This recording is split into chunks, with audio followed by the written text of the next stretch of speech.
All you have to do is look south of the valley, where cartels are openly operating one of the busiest drug corridors in the country. And they're doing it with the help of scouts placed in strategic hideouts.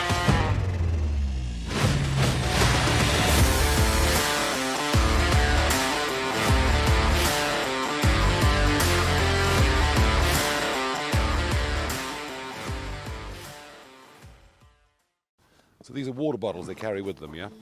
Yeah, they use the black so it doesn't reflect. Yeah, yeah. I mean, it heats the water up, but... Yeah, it heats the water up, but the water gets heated up no matter what. Yeah. So, camouflage clothes, all this toilet paper. I come out here probably a couple times a week. Yeah. And most of this toilet paper is new. Yeah. All these water bottles. Yeah. They just sit here and wait here until they're ready to be picked up. So this is where they come, and then through cell phone connection. So who comes and picks these guys up? So they have guys in Phoenix that are basically coyotes in a different sense. Yeah. They're load runners. Yeah. So the coyote brings them to here. The coyote says, hey, we're ready for pickup. The vehicle's either waiting or then comes in, typically at night, darked out. Yeah. Oftentimes they come in and they mix in with these guys that work at the calf farm. Yeah. So instead of 10 vehicles leaving, 12 leave. And they mix right in, you don't even know. I'm here in Arizona this morning. Mexico is just over there. It is an extraordinary landscape, but what is going on here is on a scale that is almost unimaginable. Since Biden took the White House, the problem of illegal crossings into America has reached now genuinely an emergency level. Already this year, that we know of, over 700,000 people have come into the USA. They're now being dispersed all over the country, placed in different communities. But what I'm looking at here in particular are those that don't get caught, those that finish up directly going into the drug trade and other criminal actions. I've covered this issue before back in the United Kingdom. I've covered the boats coming into the United Kingdom, the lack of coverage from mainstream media. But I think the whole question of borders, open borders, in a sense, it's what got us Brexit.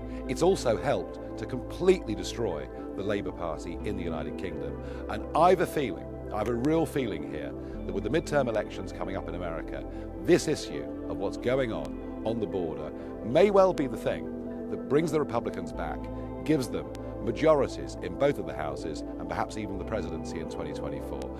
Those in London and Washington underestimate just how important mass immigration into a country is. I have a feeling here in America it's about really to bite. Cartel scouts sit on hilltops hidden from view. They're armed with binoculars, cell phones, and encrypted radios. They're the eyes and ears for smugglers on the ground, helping them avoid capture.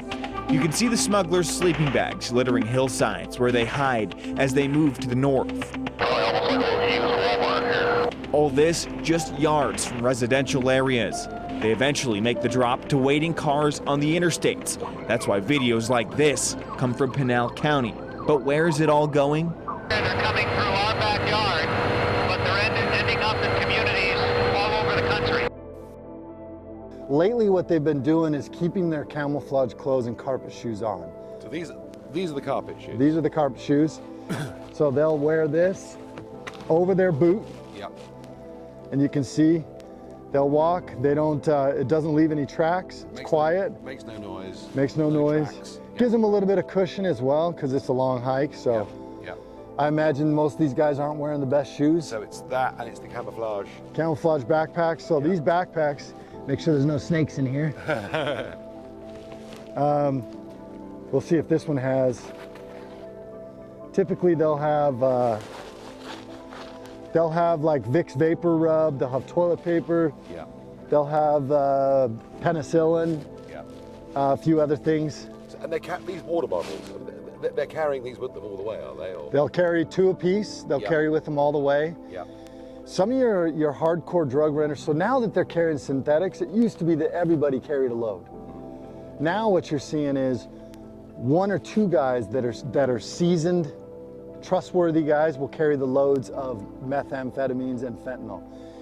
And a lot of times they'll sip on this little concoction of meth, heroin, and it's a little water concoction.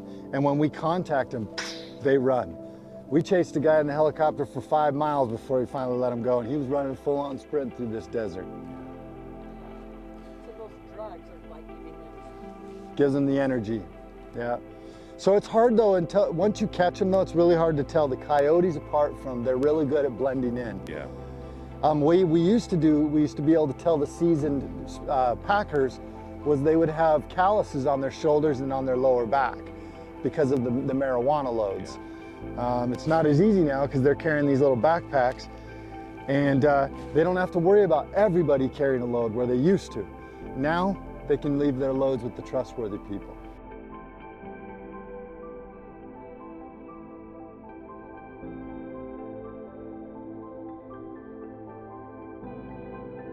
Reverend Bryant, how do you feel when you see all of this and see what's happening at America's borders?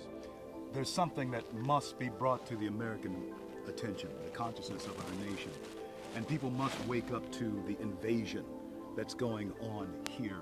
When we see this, we become painfully aware, Sheriff, of how underinformed our people are. That's and we understand how our men and women in uniform are underserved while they're trying to serve us. That's a tragedy. Tragedy. Yeah. It is. And it has a huge cost on my agency. It's having a huge cost on local law enforcement. We still get some grant funding, and so that helps. But who knows, with this administration, whether those funds are going to... How do you feel, Sheriff Lamb, when you hear the defund the police line? Well, I think it's a ridiculous concept. Even Obama, I read an article the other day where he thought it was ridiculous. Now, we think it's ridiculous for different reasons. Yeah. He looks at it from a political side. He thinks they should have, he wants to achieve the same thing, but he wants to use different vernacular because the average American doesn't buy into it. I believe it's over 80% don't buy the defund the police notion.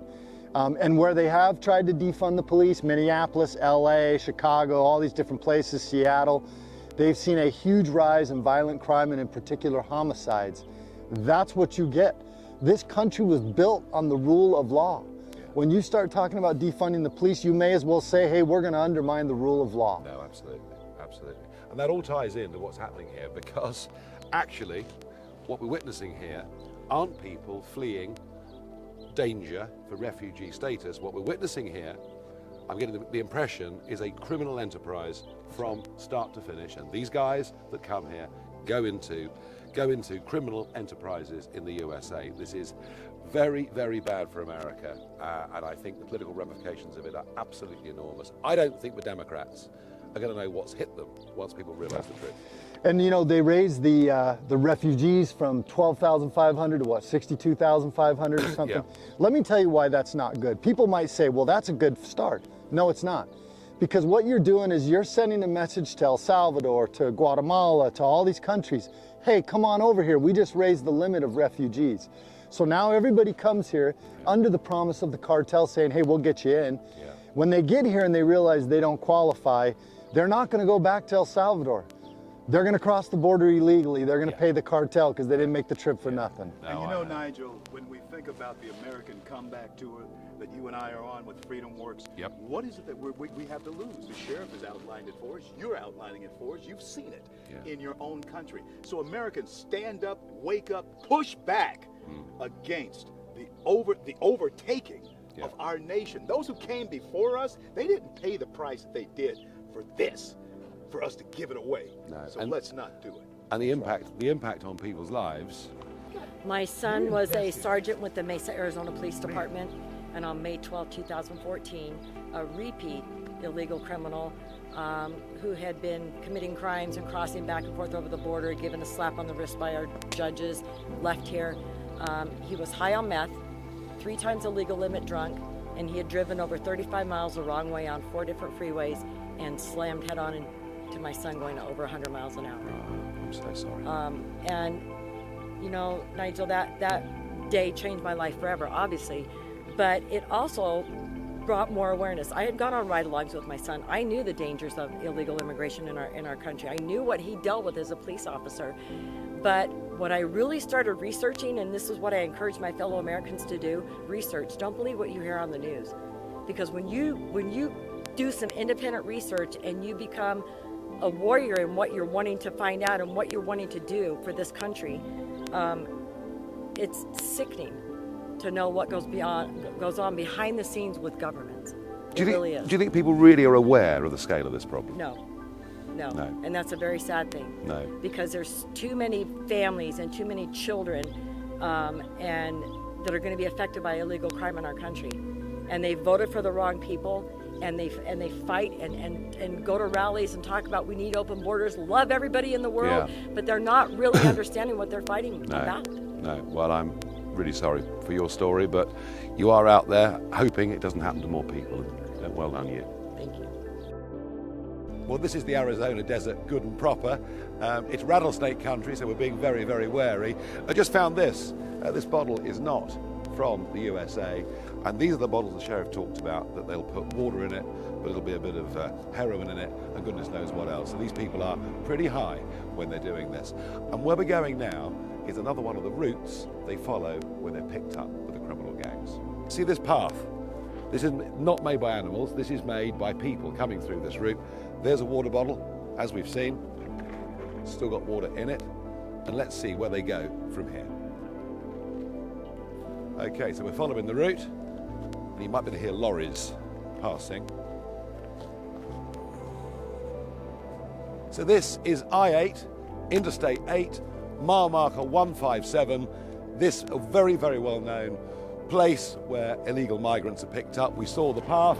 They come through the water bottles, the other bottle with goodness knows what in it. This 157, very well known, in the dead of night, people being picked up here, often 20s, 30s at a time in the back of lorries. As I repeat, the people that are coming in here are not looking for refugee status. They don't want to be housed. They're not going to get plonked into communities all over America, as many others will.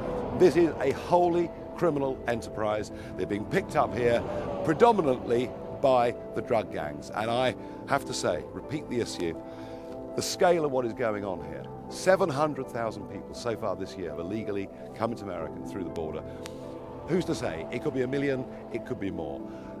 This was the issue that got Brexit. This was the issue that crushed the Labour Party. This is the issue if the Republicans get the right message for how to deal with this crisis and learn something from Tony Abbott in Australia, where you've just simply got to say no. If they get that right, I think the vote in this country could simply collapse in the midterm elections. This is a massive issue, and this is not a crisis now. This is now a real emergency.